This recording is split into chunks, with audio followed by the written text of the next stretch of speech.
Former Foreign Minister Marise Payne has confirmed she will leave politics at the end of the month. Our senior political reporter Trudy McIntosh has more on her legacy and who's in the mix to replace her. The longest-serving woman in the Australian Senate calls it quits. Marise Payne to retire from federal politics at the end of the month after 26 years. In a lengthy statement, the Liberal moderate says she was very proud of her legacy, adding thanks to longtime partner and fellow politician Stuart Ayres for his enduring support. She's seen by colleagues as a trailblazer. Well, Marise indeed was quiet but impactful, and she leaves having made a very historic mark on the Australian Parliament. Senator Simon Birmingham and Marise Payne were the closest of friends and political allies. So much so, they shared a house for 16 years when in Canberra. Marise would always be the prompt to make sure that we got the place cleaned and tidy. There's no doubt about that. Payne's ministerial career started in 2013. She went on to become Australia's first female Defence Minister. All I ask is that I am judged on my performance, not on my gender. In 2018, replacing Julie Bishop as Foreign Minister. Unlike her predecessor, though, Payne was notoriously media shy.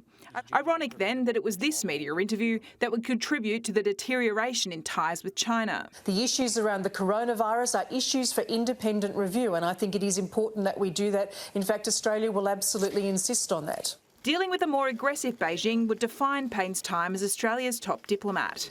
There for the birth of the AUKUS nuclear submarine deal and the formation of the Quad partnership. Her time in politics, though, not without controversy. She was criticised as Minister for Women for refusing to meet the March for Justice rally. Earlier this year, Payne appeared at the Robo-Debt Royal Commission, grilled on her knowledge about the illegal scheme when she was Minister for Human Services.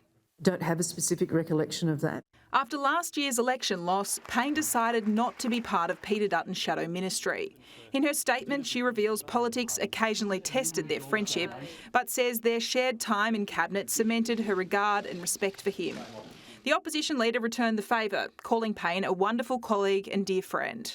Marise Payne's departure will spark a hotly contested pre-selection battle in New South Wales, and there's already two high-profile candidates in the mix. Leading Indigenous No campaigner Warren Mundine is likely to throw his hat into the ring. Warren's contested elections before. He's obviously a significant contributor to debate. He would have a very serious claim to make. But he'll face a contest from former State Transport Minister and close Payne ally Andrew Constance. It's his second attempt to secure an upper house seat after losing the lower house seat of Gilmore at the last election. I think either would probably be an upgrade, if I'm perfectly honest, yeah. My leaning would be towards Mundine. He's stepped up and shown he's a leader, not a follower. Trudy McIntosh, Sky News, Canberra.